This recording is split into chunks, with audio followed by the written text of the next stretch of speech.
Welcome to our channel science with Charlie. நம்ம ஏற்கனவே சொல்லியிருந்தோம் போன வீடியோவில் அந்த கெமிக்கல் பாண்டிங் நடத்துகிறப்ப இந்த மாதம் வந்து வெயிட்டுன்னு சொல்லிக்கிற அந்த டைமை யூஸ் பண்ணியே நான் பயன்படுத்தியிருக்கேன். அது காரணம் பார்த்தீங்கன்னா ஸ்டூடெண்ட்டுக்கு வந்து குழம்பிடக்கூடாது அப்படிங்கிறக்காண்டி. ஆனால் ரெண்டுமே ஃபிசிக்ஸ் லெவலில் நம்ம வர்றப்ப இந்த மாசுக்கு வெயிட்டுக்கும் நிறையாவே டிஃப்ரென்ஸ் இருக்கு. இதை இந்த செஷனில் வந்து கிளியராக பார்க்க போகிறோம். எப்படின்னா மாசு வெயிட் ரெண்டுக்கு இடையே உள்ள அந்த டிஃபரன்ஸ் என்னன்னு சொல்லி பார்த்தோம்னா, மாசுங்கிறது ரியல், வெயிட்ங்கிறது இந்த சேலை ஒரு நிழல் மாதிரி. மாசு இல்லாம வெயிட்ங்கிறதே கிடையாது. இதை பூராவே நம்ம மறந்துடுறோம். அப்படி ஒரே வரியில சொல்லிட்டு போயிடலாம், மாசு இல்லாம வெயிட்டே கிடையாது. மாசுங்கிறது என்னன்னா, the mass of the body is the amount of the matter present in it. மேட்டர்னு சொல்றப்பே each and every matter is made up of the atom, fundamental particles. ஆட்டத்தாலே ஆக்கப்பட்டிருக்குன்னு தெரியும். ஸோ இங்க வந்து இன்டைரக்டா என்ன சொல்றாங்கன்னா, கெமிஸ்ட்ரி பத்தியும் பேசுறாங்க. ஆட்டத்தாலே ஆக்கப்பட்டிருக்கு அந்த பருப்பொருள் அப்படின்னு தமிழ்ல சொல்றது. ஸோ ஆட்டம் இல்லாம மாலிகுல் உருவாகாது, மாலிகுல் இல்லாம எந்த ஒரு ஆப்ஜெக்டும் காம்பவுண்டோ உருவாகாது.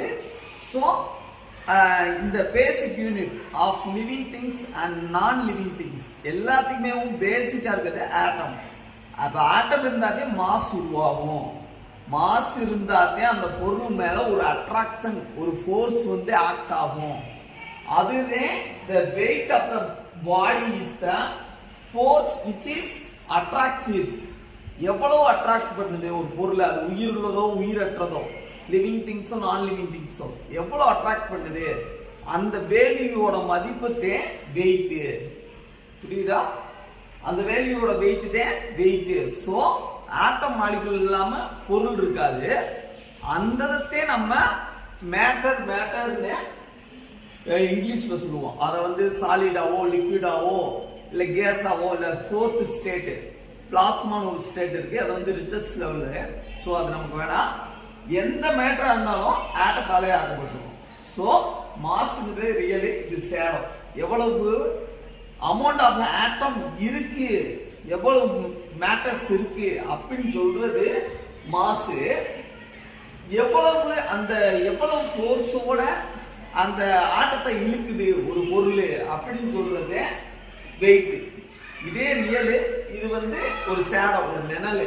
ஒரு பொருள் இருந்தாலே ஒரு நிழல் உருவாக முடியும். அது மாதிரி மாஸ் இருந்தாலே வெயிட்டே உருவாகும். இதுவே இதுக்கான எக்ஸ்பிளனேஷன்ஸ்.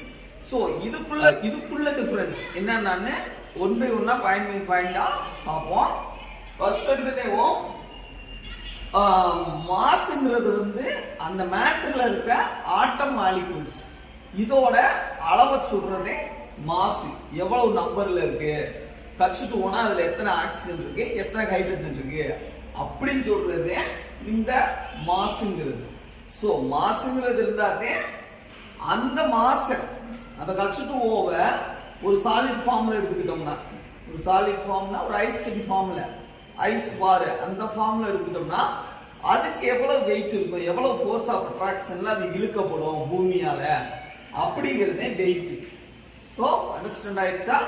பாயிண்ட் பார்த்தோம்னா it is a scale of quantity. Scale of குவான்டிட்டினா நம்பர் வேல்யூ மட்டும் தான் இருக்கும். நம்பர் வேல்யூ இதை வந்து வேல்யூ பண்ணதுக்கு நம்பர் வேல்யூ தான் பண்ண முடியும். இதுக்கு வந்து ஒரு டைரக்ஷன் கிடையாது. ஏன்னா ஆட்டம்ங்கிறது ஒரு ரெஸ்ட்ல இருக்கலாம், இல்ல மூவ் ஆயிட்டு இருக்கலாம். ஸோ ஒரு மூவ் ஆயிட்டு இருக்கப்ப தானே அதோட டைரக்ஷன் நம்ம சொல்ல முடியும். ரெஸ்ட்ல இருந்துச்சுன்னா அது ரெஸ்ட்ல இருக்கலாம்ல. அப்ப இது ஒரு ஸ்கேல் ஆஃப் குவான்டிட்டி, அதாவது குவான்டிட்டி மட்டும் இருக்கும். ஆனா ஃபோர்ஸ்ங்கிறது, இந்த வெயிட்ங்கிறது, அதாவது ஒரு பொருளின் மீது செயல்படக்கூடிய அந்த ஈர்ப்பு விசையோட மதிப்பத்தை நம்ம ஸ்கேலா வெயிட்னு சொல்றோம். அது வந்து வெக்டார் குவான்டிட்டி. வெக்டார் குவான்டிட்டினா நம்பர் வேல்யூ இருக்கும் பிளஸ் டைரக்ஷன் இருக்கும். அதாவது நம்பர் வேல்யூ ஒரு குவான்டிட்டி அளவு இருக்கும், அது எந்த டைரக்ஷன்ல மூவ் ஆகிட்டு இருக்குன்னு சொல்லுவோம். அதுதான் வெயிட்டுக்கான டிஃபரன்ஸ். மாசுங்கிறது வந்து ஸ்கேலார் குவான்டிட்டி, வெயிட்ங்கிறது வந்து வெக்டார் குவான்டிட்டி. இது ஒரு பாயிண்ட். தென் அடுத்து பார்த்தோம்னா it does not change from place to place. It changes from place to place. Meaning என்னன்னு சொல்லி கேட்டோம்னா இது வந்து இடத்துக்கு இடம் மாறுபடாது. மாசுங்கிறது வந்து இடத்துக்கு இடம் மாறுபடாது. H2 ஒரு பொருள்ல வந்து ஒரு 16 ஆட்டம் இருக்குன்னா அது எந்த இடத்துக்கு போனாலும் 16 ஆட்டம் தான் இருக்கும். அதோட எண்ணிக்கை வந்து மாறாது. ஆனா வெயிட் வந்து மாறும். இப்ப எர்த்ல ஒரு வெயிட் இருக்கும், மார்ஸ்ல ஒரு வெயிட் இருக்கும், மூன்ல ஒரு வெயிட் இருக்கும்.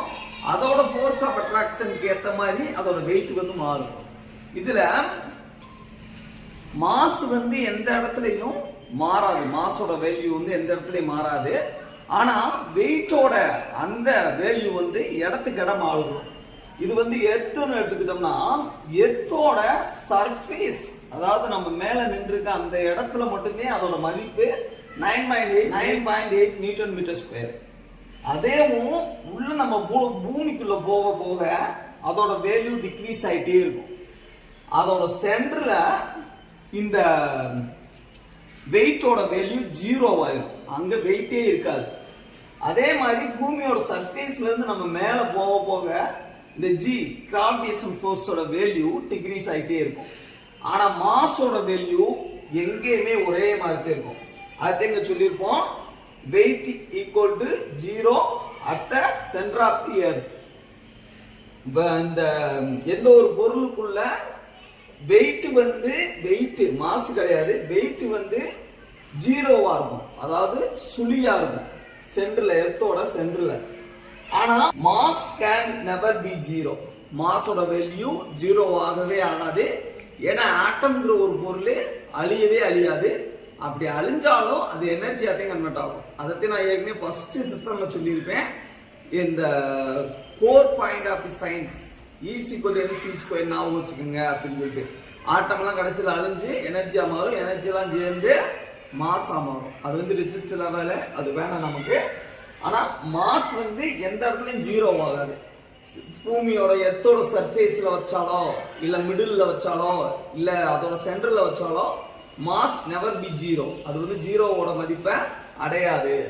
ஆனா வெயிட் வந்து 0வா இருக்கும். வெயிட் வந்து 0வா இருக்கும் at the centre of the earth. அத பூமியோட மையப்பகுதியில அந்த வெயிட்டோட வேல்யூ வந்து 0, அதற்கு மதிப்பே கிடையாது. ஏன்னா எல்லா பொருட்களும் எங்க நோக்கி இழுக்கப்படுதுன்னா பூமியோட மையத்தை நோக்கிட்டு இழுக்கப்படுதுன்னு சொல்லி சொல்றோம். அது வந்து பெரிய டெரிவேஷனு, அதை வந்து தனி வீடியோ போடுவோம்.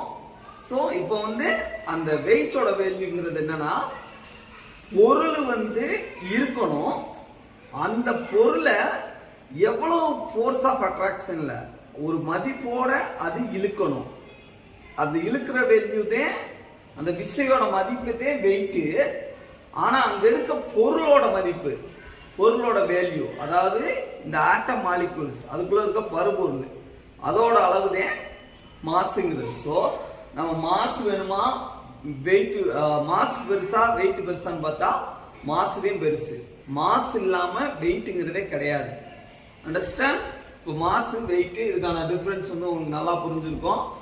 ஸோ இது வந்து நம்ம மாசு வெயிட்டை மேக்சிமம் நம்ம எடுத்துக்கிற வேணாம். ஏன்னா மாசோட சேடோதே வெயிட். ஸோ மாசு வெயிட் இந்த சின்ன கிளாஸ் படிக்கிறவங்களுக்குலாம் மாசு வெயிட் டிஃபரன்ஸ் சொல்லித்தர வேணாம், அதை அப்படியே கண்டினியூ பண்ணுங்க. ஏன்னா அவங்களுக்கான ஐடியா வந்து கொஞ்சம் கொஞ்சமாக குறைஞ்சிட்டே வரும். சயின்ஸில் இருக்க இன்ட்ரெஸ்ட் வந்து குறைஞ்சிட்டே வரும். ரொம்ப மைனூட்டா மிங்கிளாகி போகிறதுனாக்க தெரியும் மாசு வெயிட்டும். ஆனால் ரெண்டுக்கு டிஃபரன்ஸ் இருக்கு. ஸோ மாசுங்கிற டைமை நல்லா சொல்லி கொடுங்க. ஏன்னா அது கெமிஸ்ட்ரி வைஸாக வரும். ஒரு ஃபிசிக்ஸு கெமிஸ்ட்ரி கம்பைன் ஆகி வரப்போ ஒரு லைன்ல முடிச்சிருவாங்க.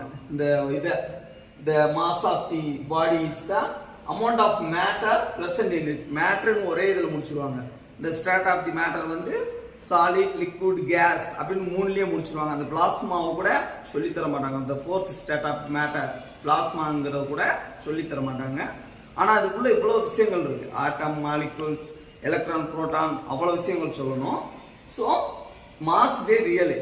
இது வந்து சேடம், அதோட நிழல். மாஸ் இருந்தாத்தே வெயிட் உருவாகும். அது எங்கயா இருந்தாலும் சரி. ஸோ மாஸ் வந்து நல்லா கம்ப்ளீட்டா தரவா படிங்க.